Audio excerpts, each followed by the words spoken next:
Okay, so the first thing is that the final dates are more or less decided.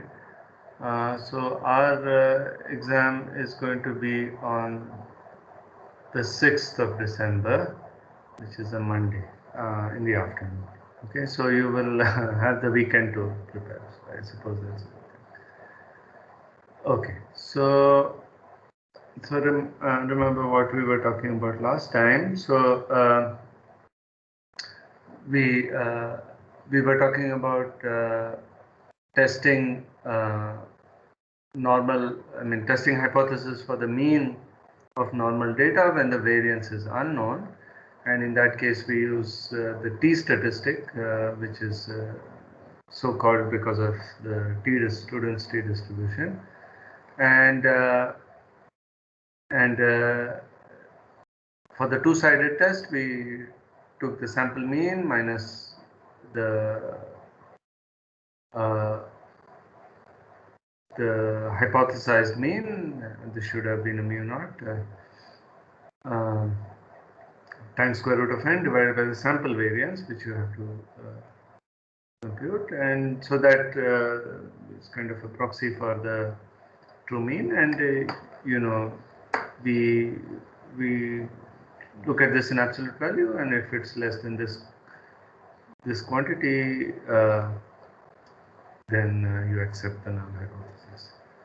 So I also did an example, and similarly that is for the one-sided test.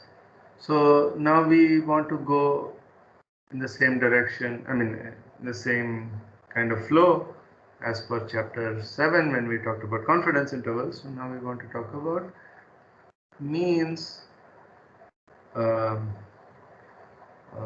difference of means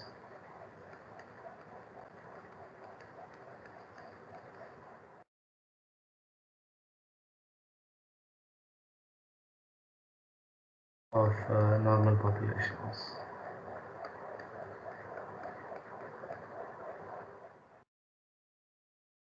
So we've already mentioned why this is an important example when we were talking about confidence intervals, but I can give you another analogy, maybe more relevant. So for example, two kinds of entrants to IISc taking this course.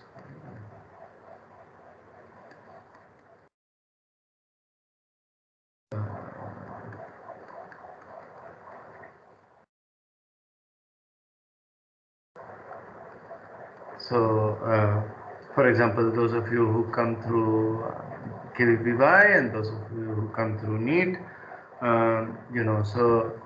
and suppose, we know the scores from past data, we know the variances of the scores, with or without the variance, okay. So, you have a bunch of people coming through NEET and a bunch of people coming through KVPY, and for those you can assume the scores, the marks in this course are normally distributed with different variances, and you want to check the null hypothesis that the mean is the same. Okay, so that's the kind of thing that one would want to do. So in the first case, just like we did before, we assume that the variances are known. So in this case, x1 up to xn is a random sample. So IID with normal with mean mu and variance sigmas. Mean mu x and variance sigma x squared, and y1 up to yn, another random sample from a different normal distribution with mean mu y and variance sigma y squared. Right? And we want to test the null hypothesis, which is mu x equal to mu y, versus the alternative hypothesis, which is mu x not equal to mu y. Okay. And recall that I had mentioned that x bar minus y bar is an MLE, is the MLE, is the maximum likelihood estimator for mu x minus mu y. We had not done this exercise in class, but I had asked you to verify. Okay. And we have seen that x bar minus y bar is also normal. It's a linear combination of normals, so it's also normal with mean mu x minus mu y and variance sigma x squared by n. So I should have clarified this is n and m. Sigma x squared by n plus sigma y squared by n. As I had said before, I mean, you can of course simplify it to the case when you have same number of data points, but without too much extra work, you can do this more general framework, which is also useful in practice, so why not?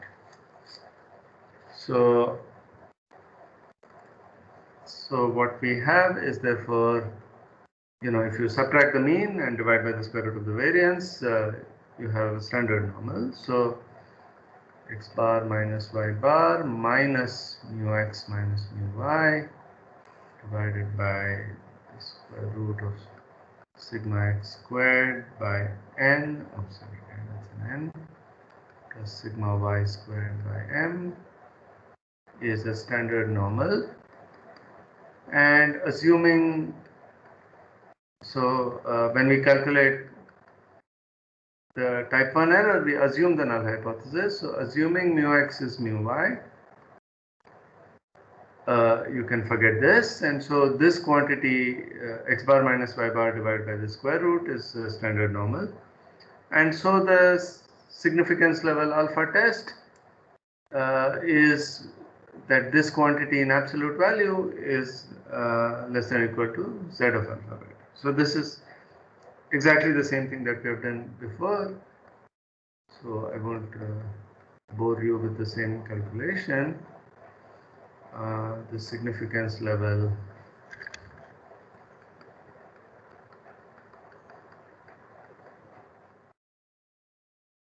alpha test is to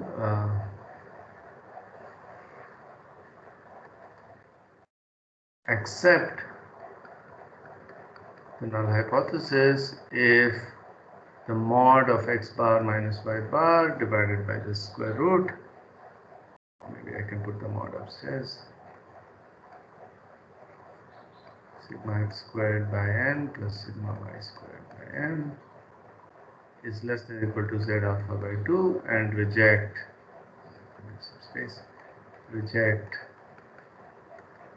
is not if this is greater than z. Right? So this is the same kind of thing that we have seen before. So this reduces. You take the combined variance and then you get something which is like estimating the mean when the variance is known. I mean, or rather, null hypothesis for the mean being equal to some value when the variance is known. So let's do an example again from the book. 8.4.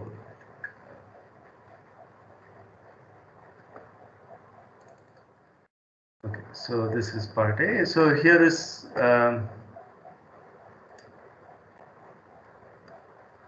so let me in fact read out the problem from the book. So there are two new methods for producing a tire.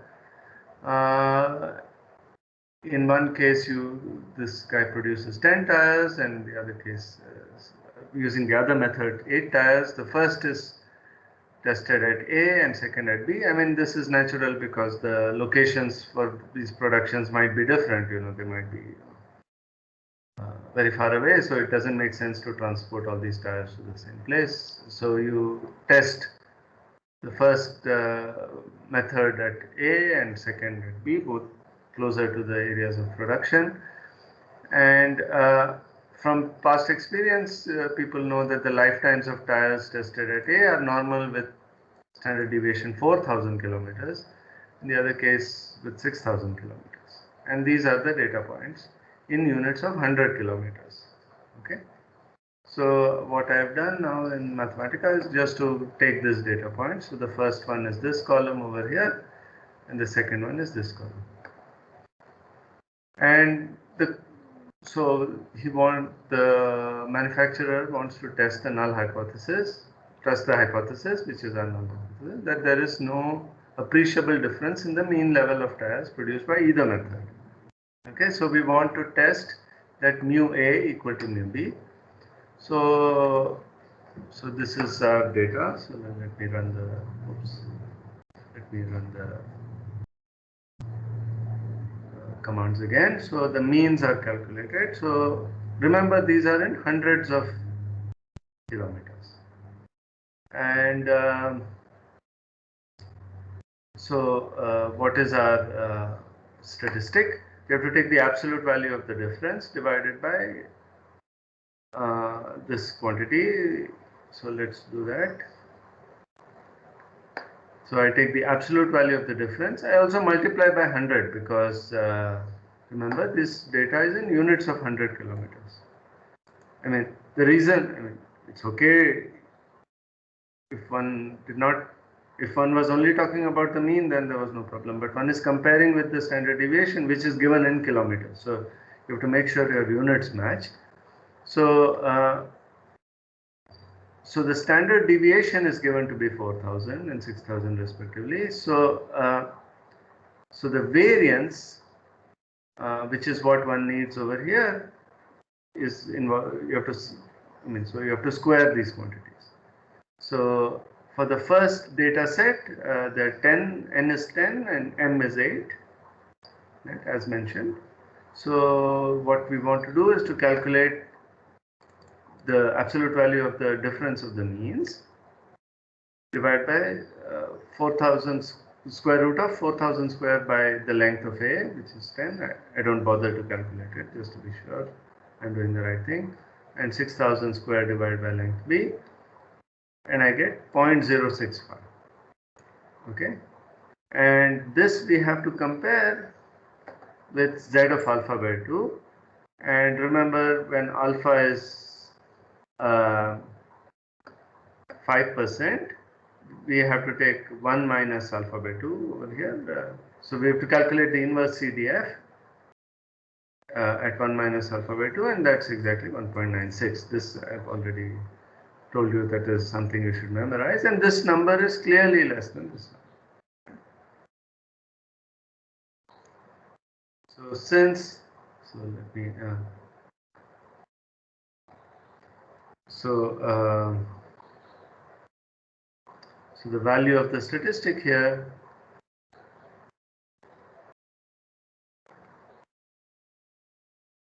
which is mod of A bar minus B bar. I'll use A and B instead of X and Y because that's what the problem has. So square root of sigma A squared by 10 plus sigma B squared by 8.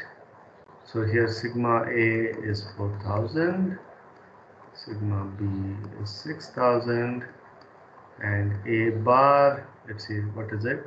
So it's 61.65, but we have to times by 100, so it's 6165, and B bar is 6002.5.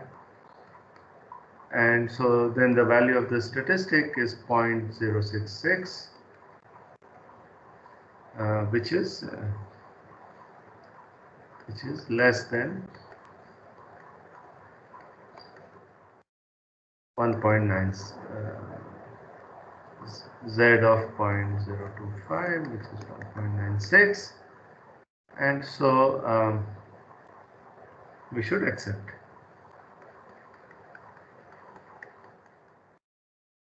Because this absolute value should be less than or equal to this z value. Okay. Any questions about this? So shouldn't a null hypothesis here be mu1 not equal to mu2, since the manufacturer wants to claim that mu1 is equal to mu2? No, but the question clearly says the manufacturer is interested in testing the hypothesis that there is no appreciable difference. Okay, yes. So Yes. so in this question, there's no ambiguity.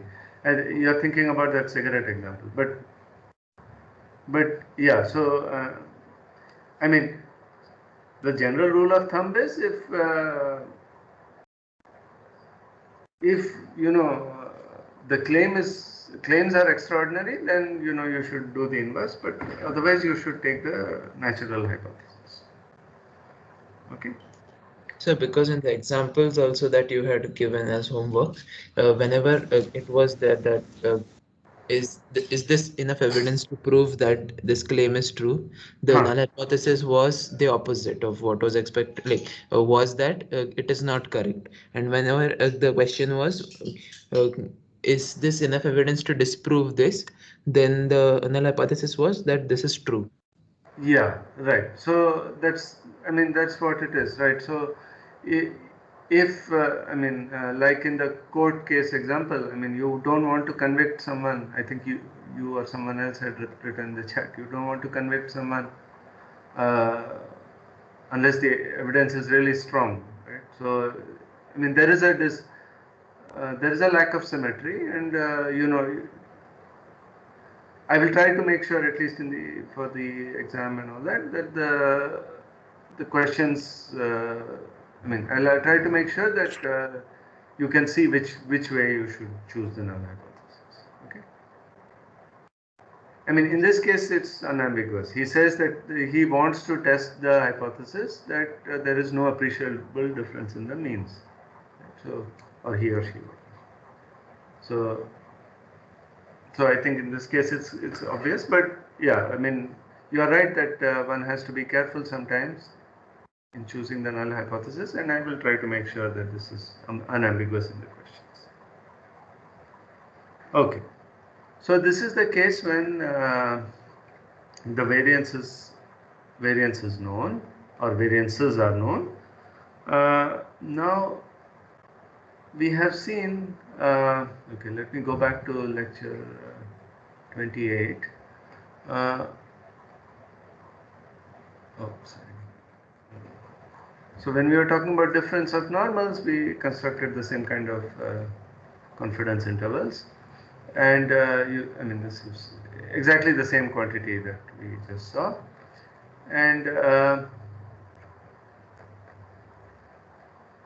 we then discussed the variances are not known, right? And then it's natural to take the sample variances as proxies for the variances, and we had said that we would like to use something like this as a substitute for I mean, this quantity downstairs as a substitute for the variance, but we cannot do this, and I had argued why, but we had shown that we could do something when the variances were unknown but equal. So that's the next case we want to consider.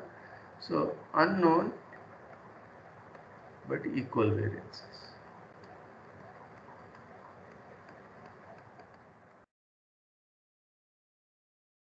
Okay. Again, uh, we have the same data as before.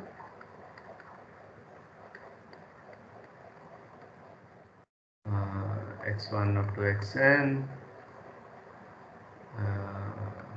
id n mu x sigma x squared, and y1 to ym, id n mu y sigma y squared. Right? So now take sx squared and sy, or compute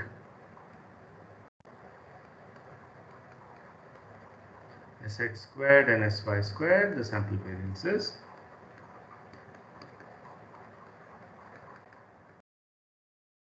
and construct the pooled estimator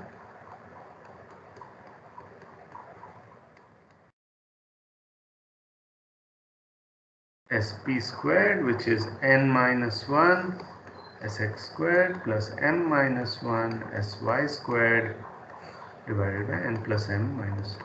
So again, I remind you, we had done the same thing last time when discussing this for confidence interval. Okay, then we had shown that this quantity has a t distribution with n plus m minus 2 degrees of freedom.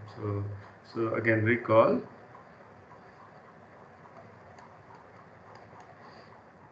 that x bar minus y bar minus mu x minus mu y divided by SP times the square root of 1 by n plus 1 by m has t n plus m, has a t distribution with n plus m minus 2 degrees of freedom. Again, when h naught is true, I should have said, and same h naught is and h1. Right? So we are testing equality of means. So h naught is mu x is equal to mu y, and h1 is that they are not equal, negation.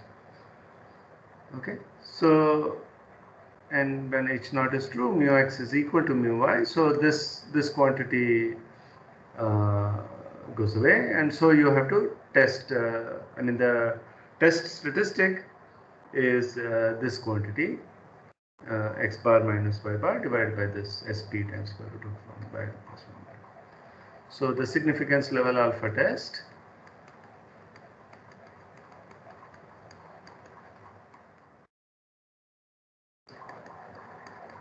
we can get off again from this this confidence interval reading. You have to check that this quantity is in absolute value is less than t alpha by 2 n plus n. So this is exactly what we have been doing many times. So we accept h naught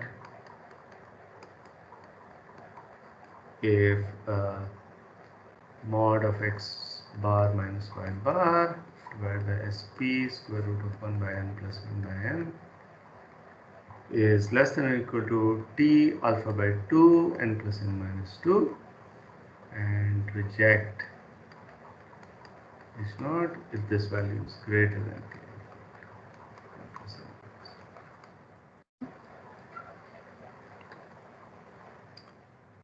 So, alright, so let's redo this example. Let me start it on the page. So, redo previous example. Assume that variances are unknown but equal. So, sigma a squared equals sigma b squared but unknown. Okay, so let's go back to the Mathematica file. So we have the same a and b. Means I have already calculated, and so this is also a problem from the books. Is 8.4c. Now I need the standard deviations. So let's go back here. This is the statistic we want to consider. So the pooled estimator is so let's go back to the formula. Here it is. So n is 10 and m is 8. So it's 9 times the variance of the first data set, and 7 times variance of the second data set divided by the 16, 10 plus 8 minus 2. And this I have calculated. So SP in this case is the square root of this quantity, so that's about 3.33, and then I want to compute this quantity. Right? So again, I take the difference of the means, take the absolute value, and I multiply by 100 because remember all the numbers are in units of 100 kilometers, and I take this pooled estimator SP, and I take 1 by square root of 1 by 10 plus 1 by 8. But I again have to multiply by 100 because the standard deviation has the same units as the data set. The variance has the square, but the standard deviation has the same same units. So the 100 cancel, and I get 1.0280. So let me write that. So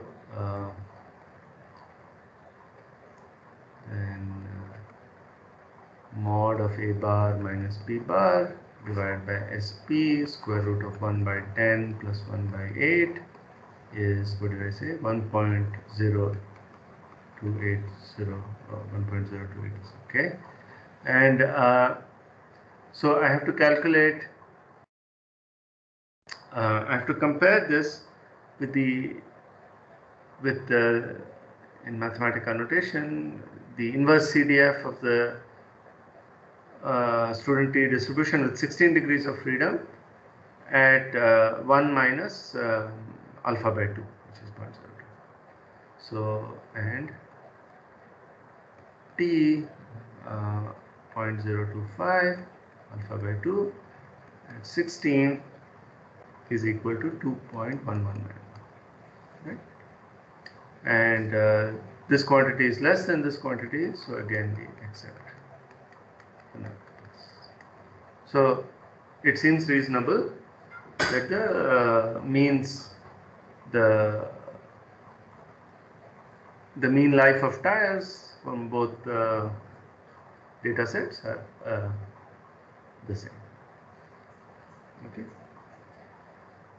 Any questions? Okay. So I should remark that in both cases, in both 1 and 2, one-sided tests,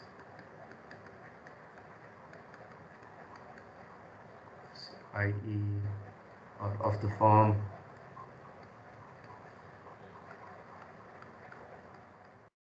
H naught, which is mu A less than or equal, or mu X less than or equal to mu Y versus H1 mu X greater than mu Y can be done the same way.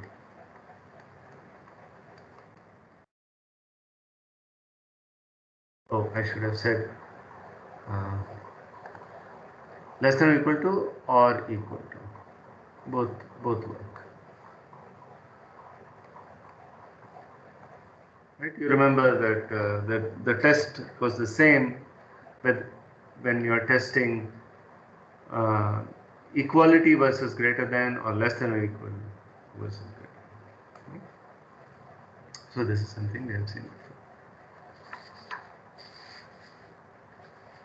before. Okay. Right. So one last thing to mention, in the case of unknown but unequal variances,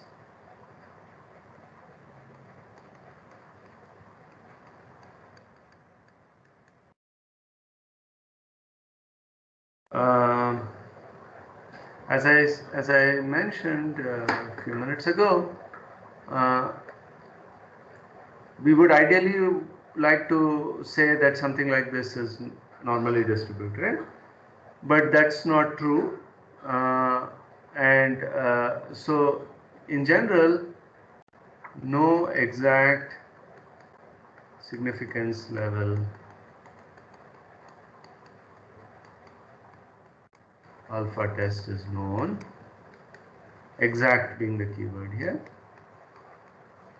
and this is called the Fisher-Behrens problem.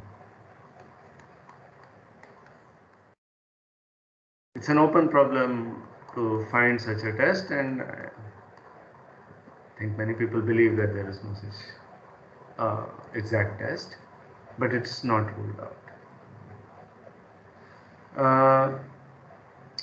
But if m and n are large, we can treat Sx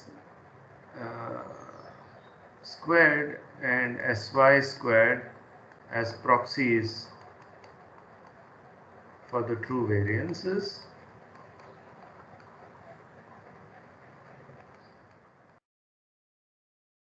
and then x bar minus y bar divided by this quantity Sx squared by square root of Sx squared by n plus Sy squared by m is approximately a standard normal. Okay, and then you can do the same kind of thing with Z alpha beta. Okay, but this only works if n and m are large. Okay, and so here if okay, so right, so is this point clear?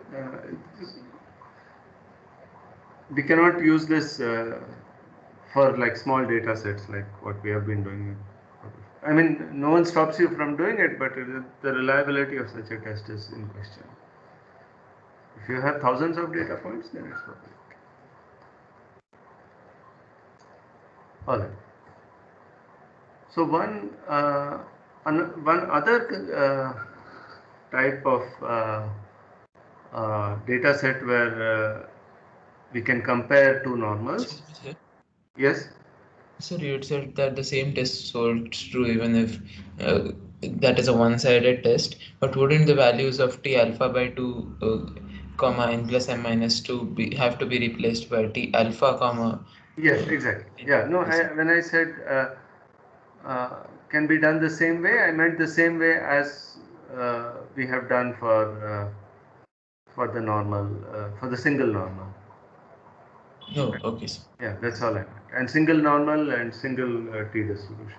That's all. I was not saying we use the same values. Okay. Okay. So one new thing that you might have you might not have seen before is something called the paired t-test. This is a different kind of problem.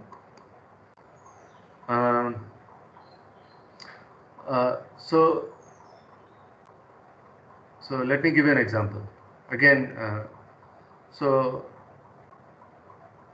suppose all of you are asked to take a statistics exam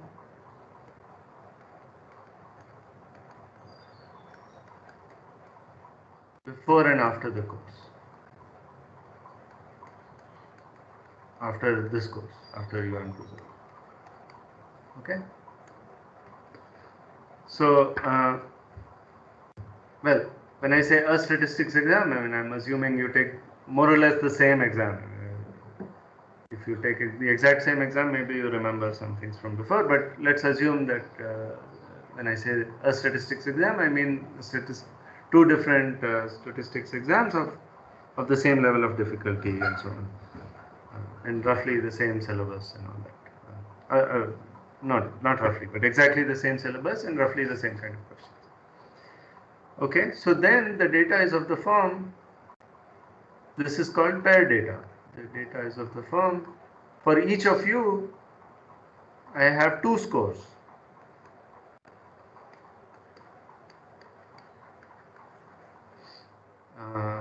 Xi, yi, for I going from 1 less than equal to I less than equal to I. Okay. So I have a question for you. I mean, I claim that we cannot use the same kind of let's assume the data are still normal. But I claim that I cannot use the same kind of tests that we have been doing today to test if there is any improvement. So okay, so we want to test if there is any improvement. In other words, if this course was any use to you at all.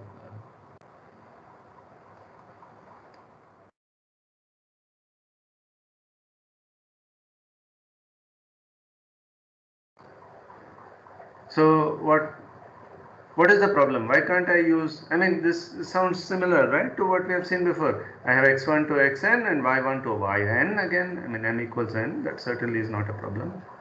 Why can't I use the previous tests?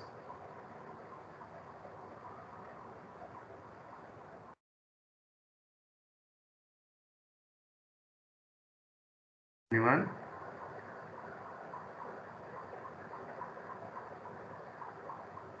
Yes, Soham, were you about to say something? Yes, I was thinking if like they won't be like they won't have the same underlying distribution, then I probably thought it's incorrect. No, so this is correct. So I mean to say they do have the same underlying distribution, right? So uh, in the sense that xi's will have some normal distribution with some mean and some variance, and yi's will have some other normal distribution with some other mean and some other variance. That's not a problem. That's not the issue.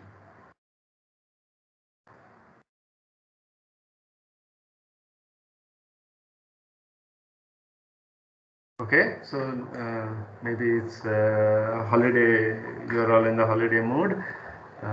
Okay, so let me tell you the answer. We cannot use the previous tests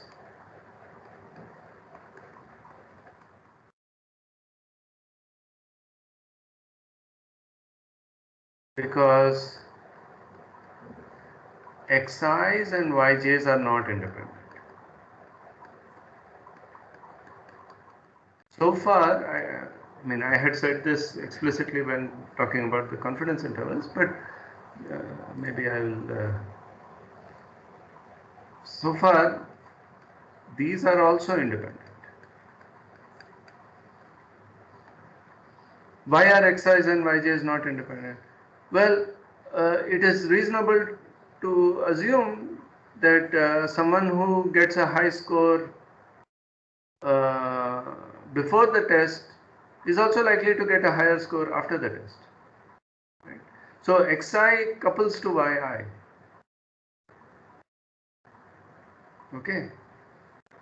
So we cannot use the previous test because it's not true that these two data sets are independent. I mean, certainly it's reasonable to assume that the xi's are independent and reasonable to assume that the yi's are independent. So marginals are independent. But jointly they are not independent. Okay? Jointly, let me see. Okay. So what is a reasonable assumption we can make? So, but let us let us consider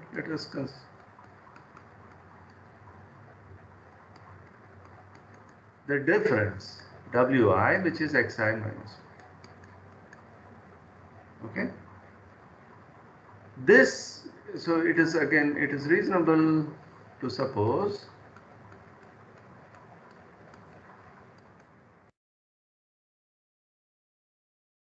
that wi's, that w1 through wn are IID normal with some mean and some variance. Right. So, so our null hypothesis. So the null. So we want to check if there is any improvement. So if there is no improvement, then the mean should be 0. Right. So we want to test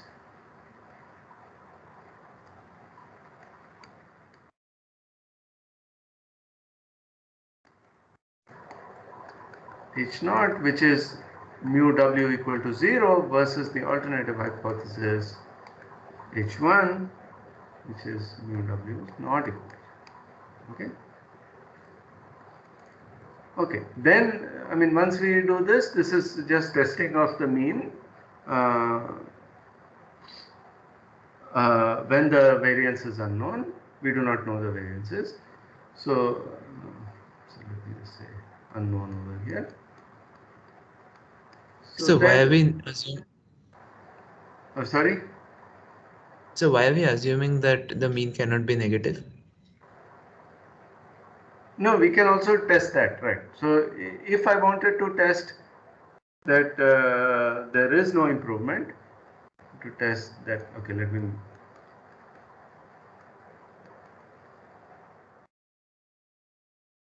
I mean, this is sort of the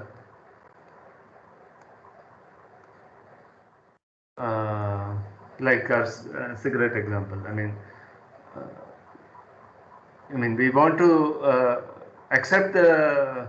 I mean, we want to reject the null hypothesis only if there is strong evidence for it, right? So I mean, I would like to say that this course benefited you in some way, but therefore I should take the null hypothesis that there is no improvement.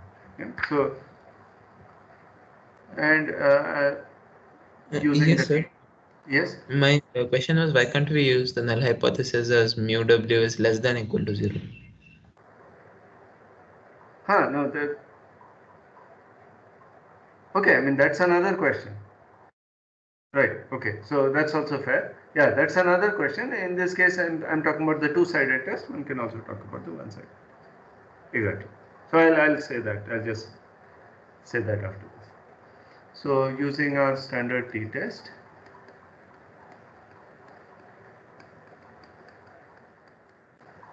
we accept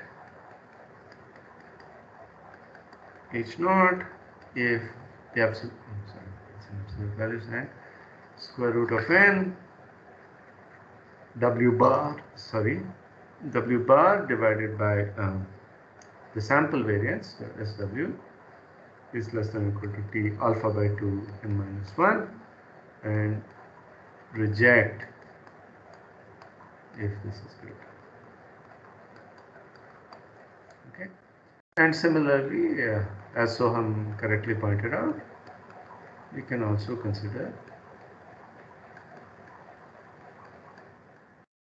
the one-sided hypothesis.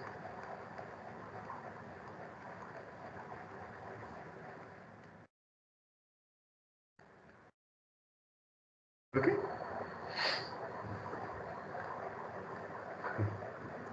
So, any questions about this?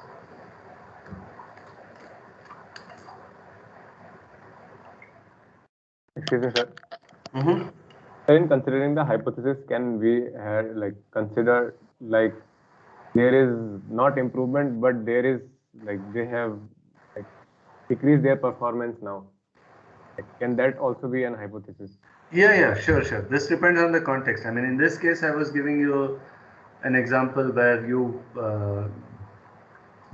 we talk about improvement of things, right? But there might be cases where you want the numbers to be lower. So, for example, you want lesser pollutants in the atmosphere, for example. So you want to test if. So let's say you are looking at data of particulates in the atmosphere in various cities, and you test before and after introducing some new legislation which does not allow the companies to do something or the other, right? Or which makes companies install some new filter or some such thing, right? So you might want the numbers to be higher or lower depending on the context, but yeah, that both are allowed. Yeah. So like in this case, sir, like if you would have considered like they decrease their performance, so like that hypothesis would have come out to be false or true, like so. How to analyze where to take greater or right. No, so this like is similar even to, if like go ahead. even if we would have taken the other hypothesis, then it would have got some result. Like opposite to that of we would have got like in this one.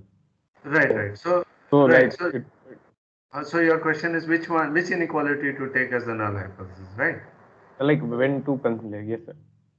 So that's similar to Soham's question from before. So yeah, so it depends on context. If I mean we don't want to, I mean the keyword is consistency with the null hypothesis. That's all we are checking for, right? So we if we are talking about accepting something that we should not accept unless there is strong evidence for it, then you should take the opposite null hypothesis.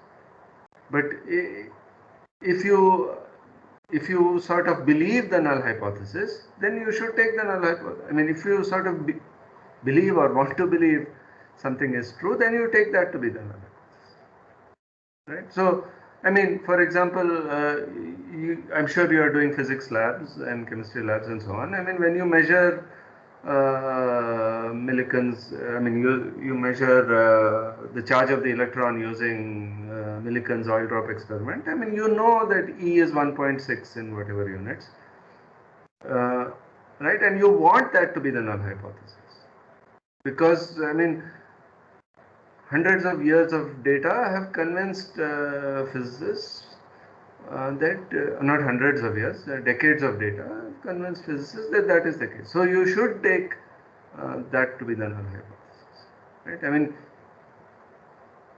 is that sort of answering your question? I mean, one is what you want to believe versus what you want to accept, but what you don't want to accept unless there is overwhelming evidence for something.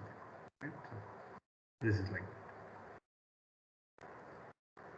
Okay, so let me the last few minutes talk about variance of normals. Again, this is something that we have seen before. So x1 up to xn is an IID sample from a normal with mean mu and variance sigma squared, both unknown, both mu sigma unknown. And now we want to test for the variance. We don't know mean, okay, but we want to test for the variance. So we want to test the null hypothesis that sigma equals, or sigma, since we are talking about the variance, sigma squared equal to sigma naught square versus the alternative hypothesis that sigma squared is not equal to. And for this again, I recall something that we have seen from the lecture 28, which is that n minus, so if I take the sample variance and divide by the true variance and multiply by n minus 1, I get something which is a chi-squared random variable with n minus 1 degrees of freedom. Right? So this here we'll use the this chi-squared parameter. So recall, as I said, that n minus 1 s squared by sigma squared is a chi-squared random variable with n minus 1 degrees of freedom. And therefore, so the chi-squared is not as symmetric not symmetric about the origin. I remember I told you. In particular, it's a positive random variable.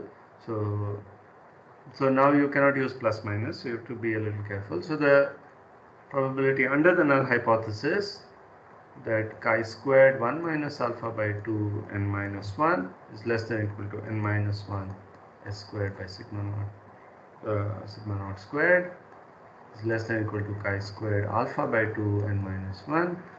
This is 1 minus alpha. So we have seen this. And so let me show you. This is exactly what I just did. Okay. And so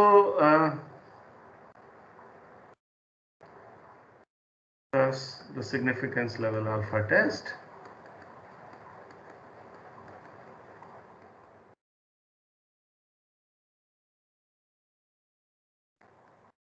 is to accept H naught if this is true. So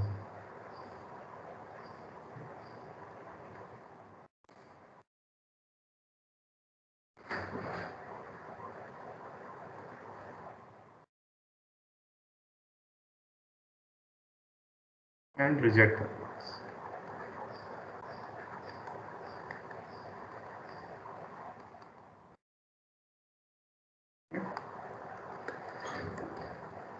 So, I mean, this is exactly the same as before.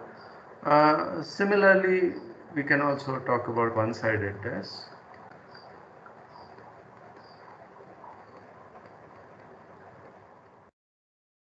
So, let's do a one-sided example. So, if H naught is sigma squared is less than or equal to sigma naught squared versus H1 is sigma squared is greater than sigma naught squared. So, this is for example.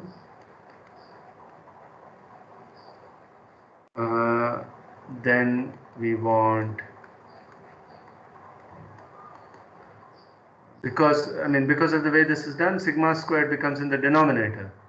So if you want sigma squared to be small, you want to compare the statistic, you want to compare this quantity with this quantity. So you want n minus 1 s squared by sigma naught squared to belong to chi squared 1 minus alpha by 2 and minus 1 to infinity. Right? So this is what it is, for example. So let's do this example. So let's say a cutting machine is effective by industry standards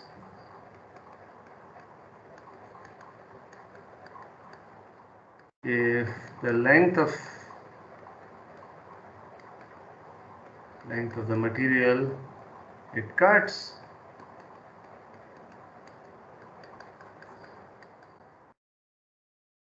has standard deviation of less than 0.15 centimeter, and if 20 samples give sample variance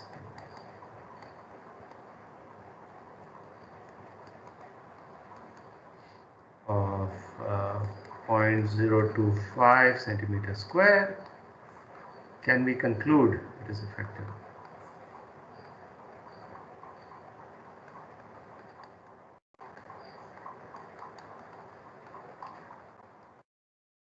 So again, coming back to the question that Anirudh and Soham asked, I mean, what should you take as the null hypothesis? I mean, I think it's, this is not such a important question that you don't want to accept it at all unless you have overwhelming evidence for it. I mean, we believe it's effective and we want to check that it is effective. So the null hypothesis should be that sigma squared is less than or equal to, this is standard deviation, so you have to multiply, to square it. So this is 0.0225 versus H1, which is sigma squared is greater than 0.02. So calculate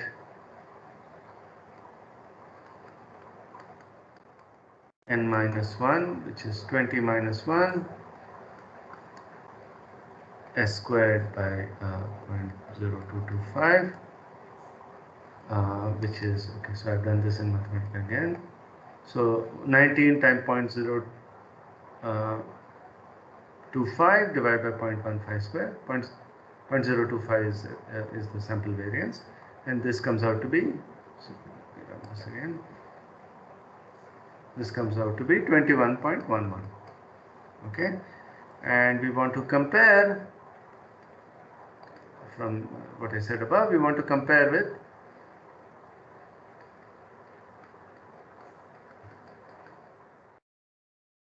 sorry, this should be alpha. So this is a one-sided test, so it should be alpha. So we want to compare with chi squared of 0.95 and n minus 1, which is 19. So I calculate the inverse CDF at that value. We want it to be greater than that. So so this is, I mean, so 30.14. What am I saying? Okay. Which is, okay, so I think I've made a mistake.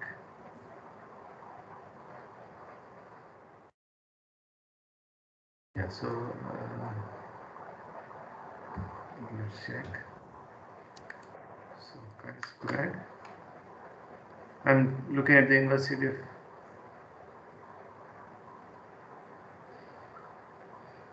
Of chi squared at 5%, and I get 30. Okay, something is wrong. I should get a smaller value. Okay, I'll fix this next time. Actually, I'll fix it and then upload the lecture notes. So Yeah.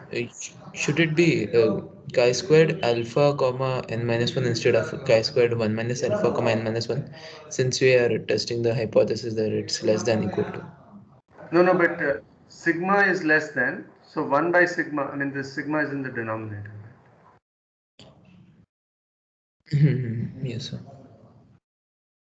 So that is correct, I think, but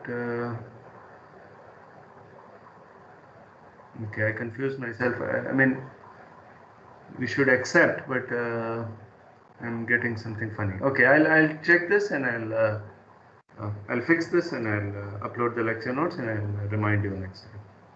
Okay, so tomorrow is holiday, but we are having a class on Friday. Sorry about that. I know you would like a long weekend, but